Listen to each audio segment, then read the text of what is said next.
Évangile de Jésus-Christ selon saint Matthieu, chapitre 4.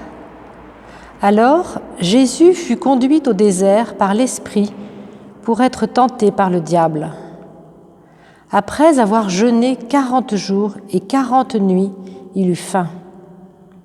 Le tentateur s'approcha et lui dit : « Si tu es fils de Dieu, ordonne que ces pierres deviennent des pains. » Mais Jésus répondit : « Il est écrit : l'homme ne vit pas seulement de pain, mais de toute parole qui sort de la bouche de Dieu. » Alors le diable l'emmène à la ville sainte, le place au sommet du temple et lui dit : « Si tu es fils de Dieu, jette-toi en bas, car il est écrit : il donnera pour toi des ordres à ses anges, et ils te porteront sur leurs mains, de peur que ton pied ne heurte une pierre. » Jésus lui déclara : « Il est encore écrit : tu ne mettras pas à l'épreuve le Seigneur ton Dieu. » Le diable l'emmène encore sur une très haute montagne et lui montre tous les royaumes du monde et leur gloire.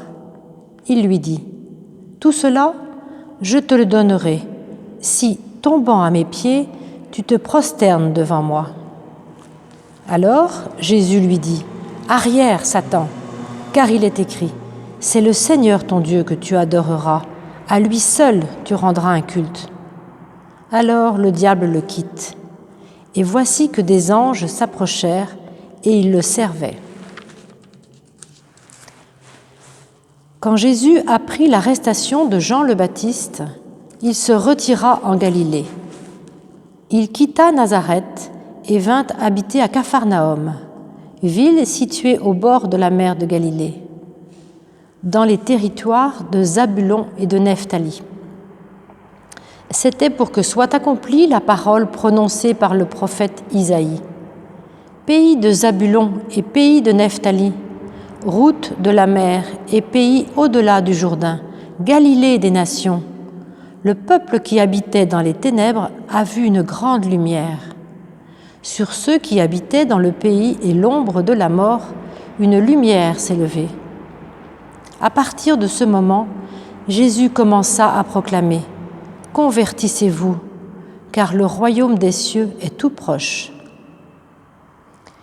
Comme il marchait le long de la mer de Galilée, il vit deux frères, Simon, appelé Pierre, et son frère André, qui jetaient leurs filets dans la mer, car c'étaient des pêcheurs. Jésus leur dit : « Venez à ma suite, et je vous ferai pêcheurs d'hommes. » Aussitôt, laissant leurs filets, ils le suivirent. De là, il avança et il vit deux autres frères, Jacques, fils de Zébédée, et son frère Jean, qui étaient dans la barque avec leur père, en train de réparer leurs filets. Il les appela. Aussitôt, laissant la barque et leur père, ils le suivirent. Jésus parcourait toute la Galilée. Il enseignait dans leur synagogue, proclamait l'évangile du royaume, guérissait toute maladie et toute infirmité dans le peuple. Sa renommée se répandit dans toute la Syrie. On lui amena tous ceux qui souffraient, atteints de maladies et de tourments de toutes sortes, possédés, épileptiques, paralysés, et il les guérit. De grandes foules le suivirent, venues de la Galilée, de la Décapole, de Jérusalem, de la Judée et de l'autre côté du Jourdain.